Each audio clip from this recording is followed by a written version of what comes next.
غزہ پر اسرائیل کی بمباری جاری، 583 بچوں سمیت 1800 سے زائد فلسطینی شہید، 6000 سے زائد زخمی، بے گھر افراد کی تعداد 4,23,000 سے زیادہ ہو گئی۔ 2,20,000 فلسطینی اقوام متحدہ کے اسکولوں میں پناہ لینے پر مجبور۔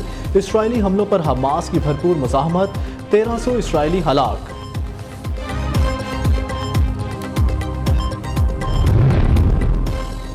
اسرائیل کا غزہ تک پانی، بجلی، خوراک اور ایندھن کی سپلائی بحال کرنے سے انکار۔ اسرائیل کا 24 گھنٹے کا الٹیمیٹم، حماس کا غزہ نہ چھوڑنے کا اعلان۔ ترجمان القاسم برگیڈ نے کہا، اگر اسرائیل نے زمینی حملہ کیا تو اس کی فوج کو نیست و نابود کر دیا جائے گا۔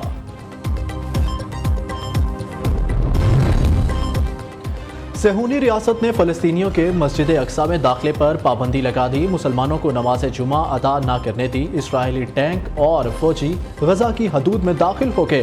نتن یاہو انتظامیہ کا دعویٰ، کہا یرغمالیوں کی تلاش کے لیے ہر ممکن کوشش کریں گے۔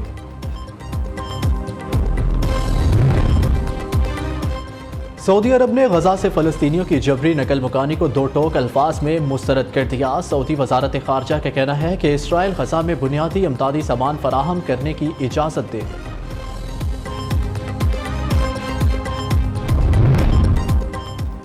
امریکہ، برطانیہ اور مغربی ممالک نے اسرائیل کی مدد کے لیے خطرناک اسلحہ، بحری بیڑے اور جنگی طیاروں سمیت افرادی قوت بھجوا دی۔ مختلف ممالک کے رہنماؤں کی اظہار یکجہتی کے لیے اسرائیل آمد۔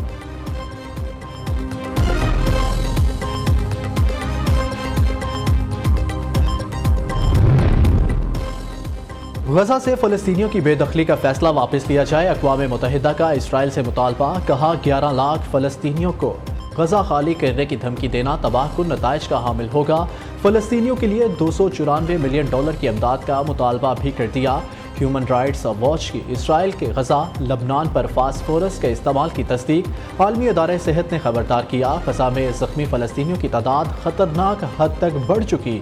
مزید جانوں کے ضیاع کا خدشہ، فلسطینیوں کا انخلاء سزائے موت کے برابر ہوگا۔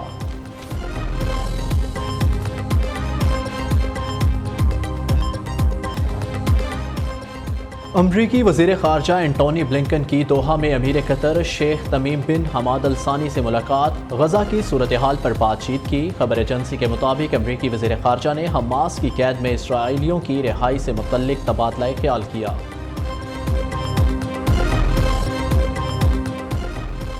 فلسطین میں اسرائیلی جارحیت کے خلاف شہر شہر نگر نگر احتجاج، JUI کی کال پر ملک بھر میں یوم طوفان اقصی منایا گیا۔ اسلام آباد، لاہور، پشاور سمیت مختلف شہروں میں ریلیاں۔ اقوام متحدہ سے فلسطین میں جاری اسرائیلی جارحیت پر نوٹس لینے کا مطالبہ۔ مولانا فضل الرحمان کہتے ہیں، عرب سرزمین پر اسرائیل ناسور بن چکا۔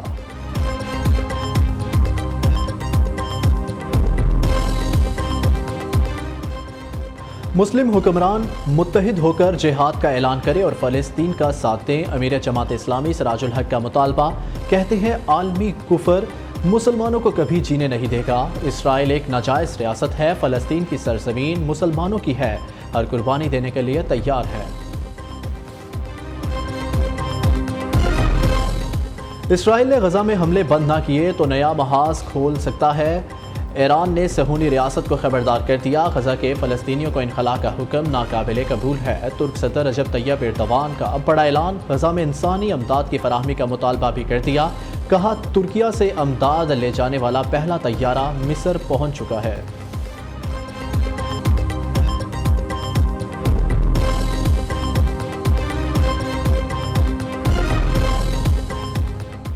الیکشن کمیشن نے قومی و بین الاقوامی میڈیا کے لیے ضابطہ اخلاق جاری کر دیا، مبصرین کے لیے الیکشن کمیشن کا اجازت نامہ لازمی قرار۔ یہ اجازت نامہ پولنگ سٹاف کو دکھایا جائے گا، مبصرین ایسا عمل نہیں کریں گے جس سے کسی سیاسی جماعت یا امیدوار کی حمایت ظاہر ہو۔ گالی گلوچ دی گئی اور پاکستان کو تقسیم کرنے کے لیے بدترین سازشیں کی گئی۔ ہم نے ریاست بچائی تو سیاست اگر اس کو نقصان پہنچا تو مجھے کوئی فکر نہیں، ریاست بچ گئی، سیاست بھی واپس آئے گی۔ جو قربانی دی وہ کچھ نہیں، میری جان چلی جاتی، ریاست بچائی، پاکستان بچایا۔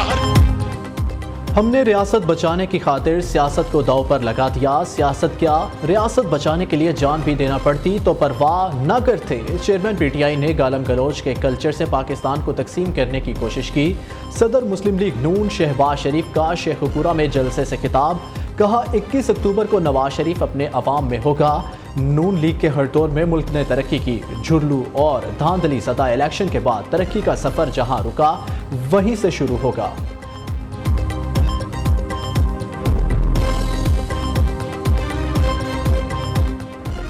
ملک و قوم کی خدمت میں صرف نواز شریف اہل، باقی سب نااہل ثابت ہوئے۔ عوام جان چکے نواز شریف وزیر اعظم ہوگا تو ان کا گھر چلے گا۔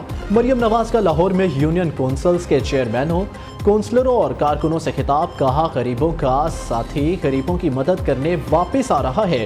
نواز شریف اپنے ساتھ معاشی بحالی کا حل لا رہے ہیں۔ پاکستان کو امیر بنانا، لوگوں کی مہنگائی سے جان چھڑانا نواز شریف کا ایجنڈا ہے۔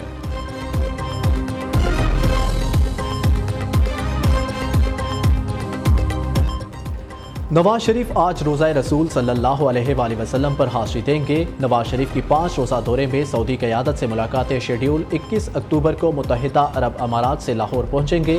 نون لیگ نے 21 اکتوبر کو مینار پاکستان جلسے کے لیے انتظامیہ کو درخواست دے دی۔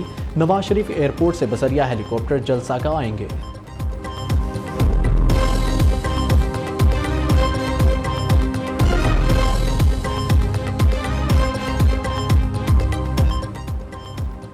پی ٹی آئی نہیں چھوڑوں گا اسی لیے جیل میں ہوں، پرویز الہی کا بیان۔ چیئرمین پی ٹی آئی سے کسی بھی رابطے کی تردید کر دی، سپریم کورٹ کا فیصلہ خوشائند قرار دیتے ہوئے کہا اب دیکھتے ہیں نواز شریف کیا بیانیاں بناتے ہیں۔ صحافی نے سوال کیا نواز شریف قید میں تھے تو مونس الہی کہتے تھے بیٹے انہیں پوچھنے نہیں چاہتے، اب آپ مشکل میں ہیں تو آپ کے بیٹے کیوں نہیں آ رہے؟ پی ٹی آئی صدر نے جواب دیا کوئی مشکل نہیں، اللہ کا شکر ہے ٹھیک ہوں۔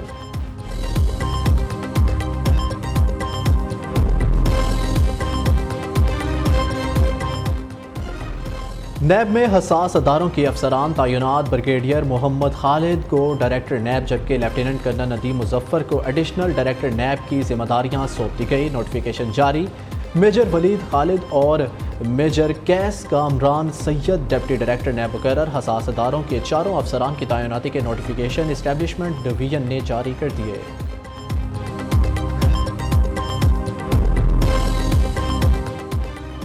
پامی کا سینٹرل انڈکشن پالیسی کو ماننے سے انکار، یونیورسٹی آف ہیلتھ سائنسز کے ذریعے طلباء کے داخلے پر پابندی، پامی نے عدالت جانے کا اعلان کر دیا۔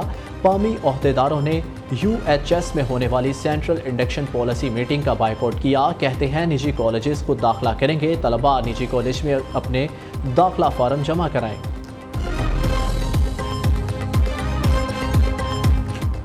2 ماہ میں اچھی کارکردگی پر پی آئی اے ملازمین کے لیے بونس انکریمنٹ کا اعلان، اضافہ 31 مارچ 2023 کی تنخواہ کے 5 سے 10% پر مشتمل ہوگا۔ کمپنی چھوڑنے کا نوٹس دینے والے ملازمین، نئے بھرتی، ترقی یا تنخواہ میں اضافہ پانے والے اور جن ملازمین کے تعدیبی کیسز جاری ہیں وہ بونس کے اہل نہیں ہوں گے۔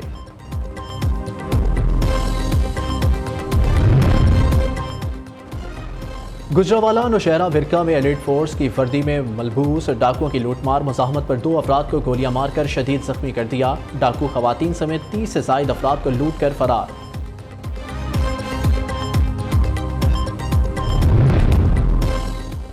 کراچی کے علاقہ سہراب گوٹ انڈس پلازا کے قریب 2 گروپوں میں فائرنگ، 4 افراد زخمی، پولیس اور رینجرز اہلکار موقع پر پہنچ گئے، زخمی ہونے والے افراد کو اسپتال منتقل کر دیا گیا۔